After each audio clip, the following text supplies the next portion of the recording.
Hi welcome to NITI சுவை விருந்து. இன்றைக்கி நம்ம சூப்பரான பன்னீர் சப்பாத்தி ரோல் எப்படி பண்ணுறதுன்னு தான் பார்க்க போகிறாங்க. இது வந்துட்டு குழந்தைங்க ஸ்கூல்லலாம் பிக்னிக் போவாங்க இல்லைங்களா, ஒன் டே பிக்னிக்கெல்லாம்.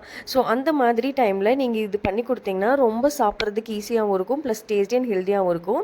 இது எப்படி பண்ணுறதுன்னு பார்க்கலாம் வாங்க. நான் வந்து பன்னீரை ஃபஸ்ட்டு இந்த மாதிரி சின்ன சின்ன பீஸாக கட் பண்ணி எடுத்துக்கிறேன். நான் வந்து இன்றைக்கி 250 கிராம்ஸ் பன்னீர் நான் ஆட் பண்ணியிருக்கேன். இதை நான் ஃபஸ்ட்டு ஸ்டஃபிங்காக ரெடி பண்ண போகிறேன். அதனால நான் இதை வந்து தயிரில் 5 to 10 minutes ஊற வைக்கணும். அதுக்காக நான் தயிரில் கொஞ்சமே ஃப்ளேவர்ஸும் ஆட் பண்ணுறேன். நான் காரத்துக்கு தகுந்த மாதிரி மிளகாத்தூள் நான் 2 டேபிள் ஸ்பூன் ஆட் பண்ணிக்கிறேன். அதுக்கப்புறமா மல்லித்தூள், உங்கள் டேஸ்ட்டுக்கு தகுந்த மாதிரி நீங்கள் உப்பு ஆட் பண்ணிக்கோங்க. அதுக்கப்புறம் 1 டேபிள் ஸ்பூன் நான் மஞ்சள் ஆட் பண்ணுறேன். இது மஞ்சளும் ஆட் பண்ணதுக்கப்புறமா நான் ஒரு 1.5 டேபிள் ஸ்பூன் பார்த்திங்கன்னா கஸ்தூரி மெத்தி ஆட் பண்ணிக்கிறேன். இது எல்லாத்தையுமே வந்து நம்ம நல்லா மிக்ஸ் பண்ணி விட்டுடலாம். அப்போ தான் வந்துட்டு அந்த தயிர் கூட இதோட ஃப்ளேவர்ஸ் எல்லாமே உங்களுக்கு நல்லா மிக்ஸ் ஆகும். நல்லா மிக்ஸ் பண்ணி விட்டுருங்க. நல்லா மிக்ஸ் பண்ணி விட்டதுக்கப்புறமா நம்ம பன்னீரை வந்துட்டு இதில் நம்ம ஊற வச்சிடலாம். பன்னீரையும் ஆட் பண்ணிவிட்டு அதையும் நல்லா மிக்ஸ் பண்ணி விட்டுருங்க. அப்போ தான் எல்லா இடத்துலையுமே வந்துட்டு உங்களுக்கு அதோட ஃப்ளேவர் வந்து உங்களுக்கு ஆட் ஆகி கொஞ்சம் வந்து அதோட டேஸ்ட் வந்து நல்லா கொடுக்கும்.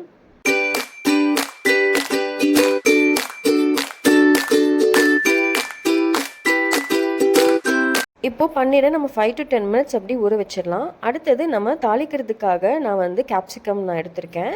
உங்கள் தேவைக்கு தகுந்த மாதிரி நீங்கள் நிறையா கூட யூஸ் பண்ணிக்கலாம். நான் 2 கேப்சிகம் யூஸ் பண்ணியிருக்கேன். அதுக்கப்புறமா பெரிய வெங்காயமும் 2 ஆட் பண்ணியிருக்கேன். நீங்கள் இதே மாதிரி கட் பண்ணிங்கன்னா நல்லாயிருக்கும் அது ஸ்டஃபிங் உள்ளே வைக்கிறப்போ. அடுத்தது பேனில் நான் வந்துட்டு நெய் ஆட் பண்ணிக்கிறேன். நெய் ஆட் பண்ணிங்கன்னா கொஞ்சம் அதோட ஃப்ளேவருக்கு நல்லாவே இருக்கும் உங்கள் டேஸ்ட்டு. இப்போ நெய் கொஞ்சம் கெட்டியாக இருக்குது, அதனால் அது கொஞ்சம் உருகட்டும். அடுத்தது நம்ம ரெடி பண்ணி வச்சுருக்க வெங்காயத்தையும் கேப்சிகமையும் நம்ம வந்துட்டு ஃப்ரை பண்ணிடலாம். ஃபஸ்ட்டு கொஞ்சம் வெங்காயம் நல்லா ஃப்ரை ஆனதுக்கப்புறமா நம்ம கேப்சிகம் ஆட் பண்ணிடலாம். இப்போ ரெண்டுமே பார்த்தீங்கன்னா ஒரு 5 minutes நல்லா வந்துட்டு ஃப்ரை ஆகட்டுங்க. பொன்னிறமாக வர வரைக்கும் விட்டுருங்க. நல்லா ஃப்ரை ஆனதுக்கப்புறமா தான் வந்துட்டு நம்ம ரெடி பண்ணி வச்சுருக்கோம் இல்லைங்களா பன்னீர், 5 to 10 minutes நல்லா ஊறிடுச்சு. அதையும் வந்துட்டு நம்ம ஆட் பண்ணிடலாம். இப்போ இது எல்லாமே ஆட் பண்ணிவிட்டு நல்லா ஒரு 10 to 15 minutes விட்டுருங்க. அந்த பன்னீர் எல்லாமே பார்த்தீங்கன்னா நல்லா வந்துட்டு அதோட கலரே சேஞ்ச் ஆகி அதோட டெக்ஸ்சரே பார்த்தீங்கன்னா ரொம்ப நல்லா இருக்குது. பார்த்தீங்கன்னா இந்த மாதிரி இருக்கிறப்போ நம்ம வந்து ஆஃப் பண்ணி எடுத்துடலாம். நம்ம இப்போ க்ரீன் சட்னியும் ஒயிட் சாஸும் ரெடி பண்ண போகிறோம். க்ரீன் சட்னி ரெடி பண்ணுறதுக்கு மல்லித்தலையை எடுத்துக்கலாம். அதுக்கப்புறமா வந்து ஒரு துண்டு இஞ்சி, பச்சை மிளகா, கூடவே லெமனும் வந்துட்டு பிழிஞ்சு விட்ருங்க. க்ரீன் சட்னி வந்துட்டு அரைச்சி எடுத்துலாம், நல்லா நைஸாக அரைச்சிக்கோங்க. அடுத்தது ஒயிட் சாஸ் நம்ம ரெடி பண்ணுறதுக்கு பாதாம், முந்திரி ரெண்டுமே வந்து ஊற வச்சு எடுத்துருக்கேன். பாதாம் ஊற வச்சு அதோட தோல்லாம் நான் ரிமூவ் பண்ணிட்டேன். இதை வந்துட்டு நம்ம நல்லா நைஸாக அரைச்சி எடுத்துக்கலாம். கூடவே கொஞ்சம் டேஸ்ட்டுக்கு நீங்கள் உப்பு ஆட் பண்ணிக்கோங்க. ரெட் சில்லி ஃப்ளாக்ஸும் ஆட் பண்ணி அதையும் நல்லா மிக்ஸ் பண்ணி விட்டுருங்க. உங்களுக்கு ஒயிட் சாஸ் ரெடி ஆயாச்சு. இப்போ இது ரெண்டுமே பார்த்திங்கன்னா நம்ம ரெடி பண்ணி வச்சிடலாம்.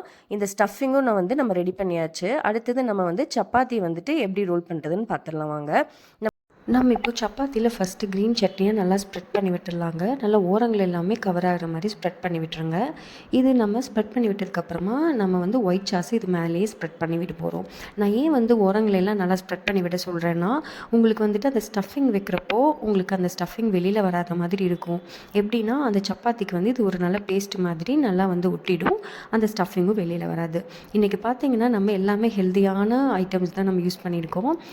பன்னீர், கேப்சிகம், அதுக்கப்புறமா க்ரீன் சட்னி நம்ம வீட்லேயே வந்துட்டு பண்ணது தான். அதுக்கப்புறம் ஒயிட் சாஸும் பார்த்திங்கன்னா நம்ம வீட்லேயே பண்ணி தான் நம்ம யூஸ் பண்ணியிருக்கோம்.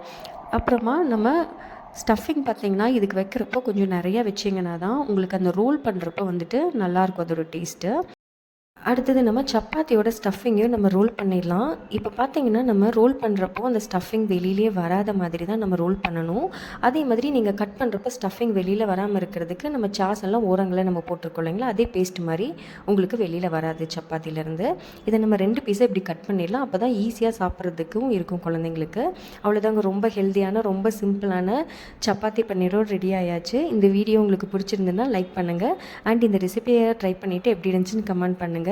Subscribe to Niti Suve Virundu. Thank you.